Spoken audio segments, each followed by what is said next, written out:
السلام علیکم ناظرین، آپ کو آپ کے اپنے چینل میں ویلکم کہتی ہوں۔ پی ٹی آئی نے یہ بھی فیصلہ کیا ہے کہ ہم نہ صرف وائٹ پیپر تفصیلی طور پر جاری کریں گے بلکہ عالمی میڈیا کو بھی دھاندلی پر ثبوت کے ساتھ بریفنگ دی جائے گی۔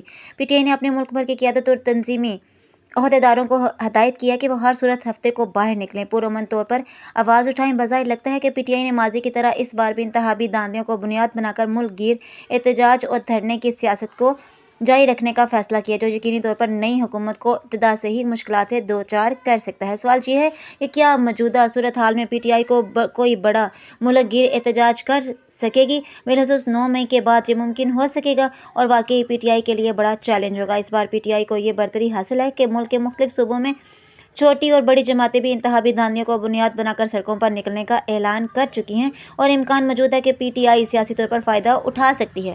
ایسا لگتا ہے کہ نئی حکومت کو ابتدا سے ہی انتخابی دھاندلیوں پر بہت سے مسائل کا سامنا کرنا پڑے گا۔ پی ٹی آئی کے ساتھ ساتھ جے you I, Jamaat Islami, functional league, Awami national party Pakhtunkhwa, Milli Awami party Balochistan, national party G D A اور ہزارہ پارٹی بھی انتخابی دھاندلیوں کو قبول کرنے سے انکاری ہے اور انہوں نے بھی احتجاج کی کال دے رکھی ہے۔ اگر یہ احتجاجی سیاست آگے بڑھتی ہے تو ایسے میں نئی حکومت کے لیے حالات کو کنٹرول کرنا آسان نہیں ہوگا۔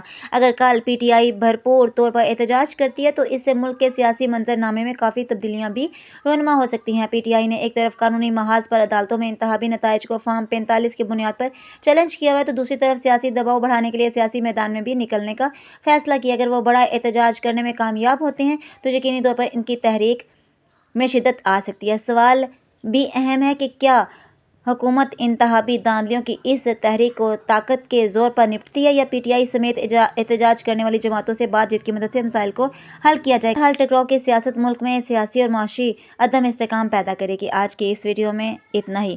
ایسی ویڈیو جاننے کے لیے میرے ساتھ رہیے گا۔ نیکسٹ ویڈیو میں ملتے ہیں۔ اللہ حافظ۔